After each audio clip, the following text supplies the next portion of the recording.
एक दृष्टांत है। प्राचीन काल में सिंधु नदी के नज़दीक एक नगर था जिसका नाम था सोवीर। उस नगर के बाहर एक अत्यंत भव्य मंदिर था जिसके पीछे 4 दीवारी के अंदर ही महामुनि उत्तंक की कुटिया थी। महामुनि उत्तंक, महामुनि शांत प्रकृति के, संतोषी, निष्प्रह और मधुर भाषी थे। प्रातः और सायं वे अपने वचनों से लोगों के हृदय में ज्ञान की ज्योति जगाते, उन्हें मनुष्य जीवन का वास्तविक उद्देश्य समझाते, उन्हें भक्ति के पथ पर लगाने के लिए प्रेरित करते और बाकी सारा समय वो भजन ध्यान में लीन रहते। शाम की आरती के उपरांत जब मंदिर के पुजारी नगर में अपने अपने घरों को चले जाते तब वो महामुनि उत्तंक मुख्य मंदिर में जाकर आधी रात तक भजन ध्यान एकांत करते। उनके 2 शिष्य रात्रि को महामुनि उत्तंक की कुटिया के साथ बनी हुई पास में दूसरी कुटिया में रहते थे। केवल एक पहरेदार मंदिर के मुख्य द्वार पर रहता। मंदिर के चारों ओर ऊंची ऊंची दीवार बनी हुई थी। सोवीर नगर का राजा चूंकि महामुनि उत्तंक का शिष्य था, श्रद्धालु था, और पुजारी भी महामुनि का बड़ा सम्मान करते थे जो मंदिर में पुजारी थे। एक बार कणिक नाम का लुटेरा अपने साथियों सहित उस तरफ आ निकला। उसकी दृष्टि जब उस भव्य मंदिर पर पड़ी तो वो चकित रह गया। कणिक लुटेरा अत्यंत क्रूर और निर्दयी, जुल्म करने वाला, लोगों का धन माल छीनने के लिए वो उनकी हत्या करने से भी हिचकिचाता नहीं था। कणिक ने सोचा कि ये मंदिर तो अत्यंत भव्य है और नगर के नज़दीक होने के कारण यहाँ काफ़ी संख्या में लोग पूजा करने आते होंगे, इसलिए मंदिर के पुजारी के पास खूब धन भी होगा, उससे ये धन हथियाना चाहिए। किंतु अभी थोड़ा दिन बाकी है और ठीक नहीं, अभी थोड़ा रात हो जाए, रात को ठीक रहेगा। ये सोचकर उसने मंदिर में घूम फिर कर अच्छी तरह से परिक्रमा कर ली और फिर वहाँ से चला गया। और सूर्यास्त होते ही, अंधेरा होते ही अपने साथियों के साथ फिर वापस आ गया। सभी लुटेरे मंदिर के नज़दीक ही एक फलों के बाग में छिप कर बैठ गए और इंतज़ार करने लगे। आधी रात के समय कणिक ने, लुटेरे ने मंदिर के चारों ओर चक्कर लगाए और अपने 2 साथियों को छोड़कर बाकी सबको मंदिर के चारों ओर अलग अलग स्थान पर खड़ा कर दिया। उसके बाद अपने 2 साथियों सहित वो एक वृक्ष पर चढ़ गया जिसकी एक मोटी शाखा मंदिर की 4 दीवारी के ऊपर से अंदर की ओर चली गई थी। उस शाखा पर पहुंचकर उसने एक रस्सा शाखा के साथ बांधा और उसके सहारे वे तीनों अंदर उतर कर मंदिर के अंदर चले गए। सर्दी का मौसम था और फिर आधी रात का समय, चारों ओर सन्नाटा छाया हुआ था। मुख्य मंदिर में उन्हें हल्का हल्का प्रकाश दिखाई दिया और उन्होंने उधर ही रुख कर लिया। अंदर पहुंचकर उन्होंने क्या देखा कि एक मुनि आंखें बंद और पद्मासन लगाए बैठे हैं। वे मुनि उत्तंक थे। लुटेरों को तो पुजारी की तलाश थी, अतः उन्होंने दबे पांव मंदिर के परिसर में चारों ओर घूम फिर कर अच्छी तरह देखा। महामुनि उत्तंक, उनके दोनों शिष्य और पहरेदार के अलावा मंदिर के परिसर में उन्हें कोई दिखाई न पड़ा, क्योंकि पुजारी तो शाम की आरती के बाद नगर में अपने अपने घर चले जाते थे जो पुजारी लोग थे। तो महामुनि भजन ध्यान में लीन थे। उनके दोनों शिष्य अपनी कुटिया में गहरी निद्रा में सो रहे थे जो पास वाली कुटिया थी, और पहरेदार जो था वो अपनी कोठरी का द्वार बंद करके अपने खर्राटे मार रहा था। कणिक लुटेरे को कोई ऐसा कमरा नज़र नहीं आया जिसमें धन माल रखा होने की संभावना हो, ऐसा कोई लगा नहीं उसे। तो वो सोचने लगा, धन माल रखने के लिए यहाँ अवश्य कोई गुप्त कमरा होगा जिसकी जानकारी मुनि जी को अवश्य होगी, अतएव उन्हें डरा धमका कर उसके कमरे के बारे में पता करना चाहिए। सोचकर उसने पहला काम तो ये किया कि पहरेदार की कोठरी के द्वार की बाहर से सांकल चढ़ा दी, बाहर से दरवाज़ा बंद कर दिया कि वो अंदर ही पड़ा रहे, और अपने दोनों साथियों को मुनि उत्तंक के शिष्यों की कुटिया के निकट खड़ा कर दिया ताकि यदि कोई शिष्य जाग जाए तो वे उसे काबू में कर ले।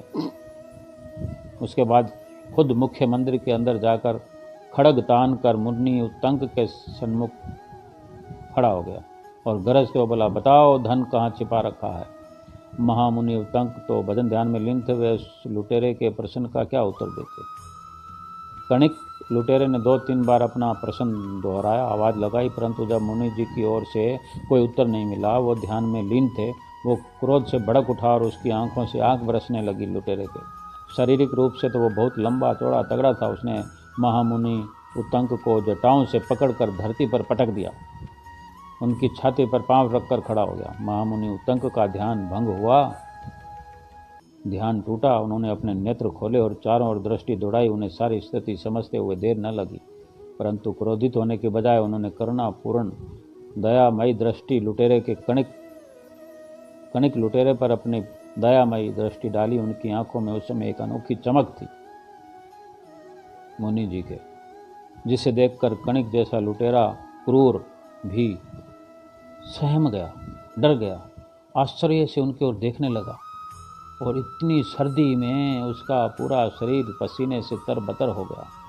महामुनि उत्तंक फिर धीरे धीरे उठे।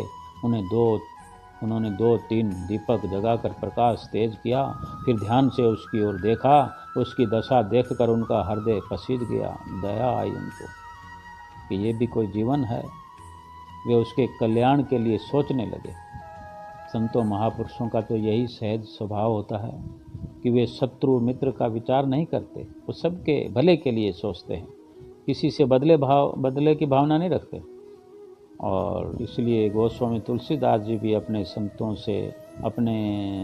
संतों की वंदना करते हुए उनकी पावन संगति की कामना करते हैं कि संगत संतों की सबको मिले।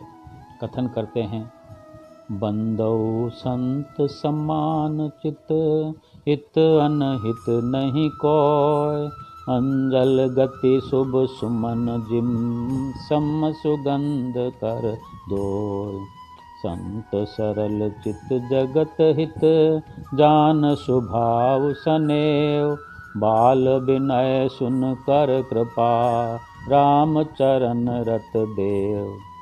अर्थ करते हैं, बताते हैं, मैं संत सतपुरुषों को प्रणाम करता हूँ जिनके चित्त में समता है, यानी बराबरी है, तथा जिनका संसार में ना कोई मित्र है ना कोई शत्रु है। जिस प्रकार अंजलि में रखे हुए सुंदर पुष्प जिस हाथ ने फूलों को तोड़ा और जिसने उनको रखा, उन दोनों ही हाथों को समान रूप से सुगंधित करते हैं। ये फूलों का स्वभाव कि जो हाथ तोड़ते हैं फूल को उसका भी सम्मान करते हैं, जो अपने दोनों हाथों में फूल को सजाते हैं उन हाथों का भी फूल सम्मान करते हैं, बल्कि उनको सुगंधित कर देते हैं। उसी प्रकार संत सत्पुरुष भी हित करने वाला अथवा अहित करने वाले का दोनों का समान रूप से उद्धार करते हैं, उन पर दया करते हैं। संत सत्पुरुष सरल हृदय और जगत के हितकारी होते हैं। उनके ऐसे स्वभाव और स्नेह को जानकर मैं भगवान से वो विनती करता हूँ, मेरी इस बाल विनय को सुनकर हे भगवान कृपा करके संत सत्पुरुषों के चरणों की प्रीत मुझको दीजिए।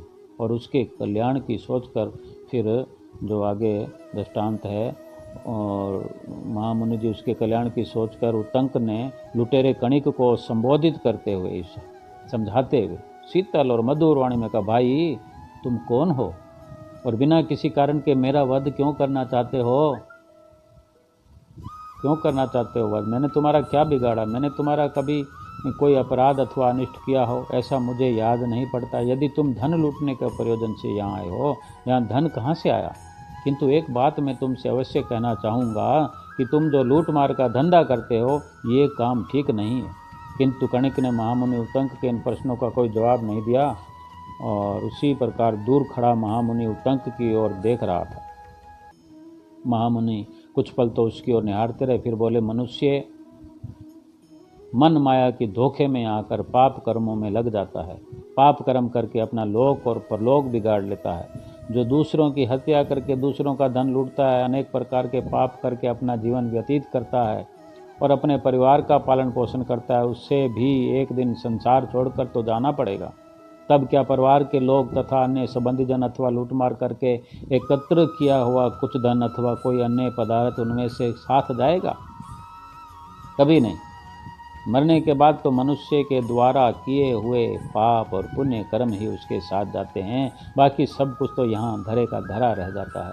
मनीषियों का कथन है धनानि भूमो पशवश्य गोष्ठे भार्या ग्रह द्वार जना शमशाने देहस्य चित्यायाम परलोक मार्गे कर्मानुगो गच्छति जीव एक। अर्थात धन जो होता है, हम जिसके पीछे झूठ कपट छल करते हैं, वो धन आखिर में भूमि में गड़ा रह जाता है। पशु जो होते हैं गौशाला में बंधे रह जाते हैं। स्त्री घर के द्वार तक साथ देती है जब ये जीव जा रहा होता है, और संबंधी तथा मित्र आदि शमशान तक साथ जाते हैं, और जो शरीर है वो चिता तक साथ रहता है। परलोक में तो ये जो जीव है अपने किए हुए कर्म साथ लेकर अकेला ही चला जाता है, और जीवन में जिस प्रकार के कर्म जीव करता है उसी के अनुसार उसको परलोक में फल मिलता है। शुभ कर्म और पुण्य कर्मों का फल सदा शुभ, और अशुभ कर्मों और पाप कर्मों का फल सदा अशुभ होता है। जैसा कि फिर कथन है, फरमाते हैं महाभारत में भगवान श्री कृष्ण, यादृशम वपते विजम क्षेत्र मासदम कर्ष कहा सुकृत्य दुष्कृत्य वापि तादर्शम लभते फलम। अर्थात किसान खेत में जिस प्रकार का बीज बोता है उसी के अनुसार इसको फल प्राप्त होता है। इसी प्रकार सुकृत यानी शुभ कर्म अथवा दुष्कृत यानी दुष्कर्म, जैसा भी कर्म किया जाता है वैसा फल मिलता है। शुभ कर्मों अथवा पुण्य कर्मों के फलस्वरूप मनुष्य को स्वर्ग की प्राप्ति, जहाँ अनेक प्रकार के दैवीय सुख भोगने के उपरांत उसे मृत्यु लोक में फिर जन्म लेना पड़ेगा। ये शुभ कर्मों की बात है कि वो भोगने के बाद जन्म तो फिर लेना पड़ेगा, मृत्यु लोक में आना पड़ेगा, और 84 लाख योनियों के चक्कर में भ्रम करते हुए निम्न कोटि की योनियों के दुख कष्ट सहन करने पड़ते हैं। भगवान श्री कृष्णचंद्र जी महाराज कहते हैं, ते तम भुक्त्वा स्वर्गलोकम विशालम क्षीणे पुण्य मृतलोकम विशन्ति एवं त्रिय धर्म मनु प्रपनागतागतम काम कामा लभन्ते। यानी वे उस विशाल स्वर्ग लोक को भोग कर पुण्य खत्म होने पर मृत्यु लोक को फिर प्राप्त होते हैं। इस प्रकार स्वर्ग के साधन रूप तीनों वेदों ऋग्वेद यजुर्वेद तथा सामवेद में कहे हुए सकाम कर्म का आश्रय लेने वाले और भोगों की कामना वाले मनुष्य का बार बार आवागमन होता है, अर्थात बार बार जन्म लेते हैं, मरते हैं। इसी प्रकार अशुभ दुष्कर्मों के फलस्वरूप मनुष्य को नरकों तथा आसुरी लोकों की प्राप्ति होती है। ऐसे लोगों के विषय में वर्णन करते हुए, असुर्या नामाते लोकाधंत तमसाव्रता तास्ते प्रेत्याभिगच्छन्ति ये केचात्महनो जनाः। अर्थात ऐसे लोग पाप कर्म करने वाले लोग मरणोपरांत नरक रूपी असुर संबंधी लोकों में जाते हैं, जो अज्ञान रूप अंधकार से ढके हुए वहाँ चिरकाल तक दुख कष्ट तथा यातनाएं भोगने के उपरांत उन्हें फिर मृत्यु लोक में आना पड़ता है। आवागमन के बंधन में फंसकर 84 लाख योनियों के चक्कर में घूमते हुए युगों तक नीच योनियों के दुख कष्ट करने पड़ते हैं। हे भद्र पुरुष, मन माया के अधीन होकर मनुष्य जो भी भले बुरे करता है उन कर्मों का फल तो उसे अकेले ही भोगना पड़ता है, उसमें अन्य कोई भागीदार नहीं होता। तुम जिस प्रकार के कर्म कर रहे हो ये सब अशुभ अथवा पाप कर्म है। तुमने ये कभी नहीं सोचा इन पाप कर्मों परिणाम कितना भयंकर होगा जो तुम्हें अकेले ही भुगतना पड़ेगा? इस पर तुमने कभी विचार किया? ये मनुष्य जन्म जिसे दुर्लभ अमूल्य तथा श्रेष्ठ कहा गया है तथा जिसे प्राप्त करने के लिए देवी देवता चर अचर सभी जीव तरसते हैं, इसलिए नहीं मिला ये कि मन माया के अधीन होकर, मन की गुलामी में होकर, मन की मति में चलकर पाप करने में ही ये जन्म नष्ट कर दिया जाए। तो ये समझा रहे हैं मुनि जी, कह रहे हैं इसलिए हे भद्र पुरुष, हे भले मानस, इस बहुमूल्य उत्तम मनुष्य जन्म को पाप कर्मों में नष्ट मत करो, परमात्मा की भजन भक्ति तथा सुमरन ध्यान करके अपना जन्म सफल करो, इसी में तुम्हारा कल्याण है। ये वचन सुनते सुनते उस डाकू की, लुटेरे की हृदय गहराइयों में ये वचन उतर गए। उनका संतों का प्रेमपूर्ण व्यवहार तथा सत्संग का प्रभाव उसके और विचारों में ये सुनकर विचारों ने पलटा खा लिया। उसके मन पर छाया हुआ अंधकार और वो सब हट गया, आवरण हट गया, और पश्चाताप करते वो मुनि के चरणों में गिर पड़ा और बोला, मुनिदेव, मैं अत्यंत अधम से अधम और पापी हूँ। मैंने जीवन में अनगिनत पाप किए, मेरा उद्धार कैसे होगा? मुनि कहते हैं, उतंक मुनि कहते हैं और सांत्वना देते हैं, नामदान जो मिलेगा, जो नामदान दिया जाता है संतों की तरफ से, उसको सिमरने से, उसको भजने से, उसकी जो विधि बतलाई जाती है उसी प्रकार नाम को सिमरने से और उसी संतों की कृपा दृष्टि से जीवन संवर जाता है। मुनि जी ने आशीर्वाद दिया और हिदायत करी और उस लुटेरे डाकू का जीवन संवर गया, रास्ता बदल गया और उसका कल्याण हो गया। हम भी विचार करें कि हमारे जीवन में जो हम धन इकट्ठा करते हैं ये भी साथ जाने वाला नहीं है, तो हमें विचार करना चाहिए संतों की वाणियों पर और सोचना चाहिए। अगर समझ में आ जाए तो संतों महापुरुषों से जो नाम मिला है उस पर अमल करते हुए अमली जीवन व्यतीत करना है और अपना ये लोक भी और परलोक भी सुहेला बनाना है।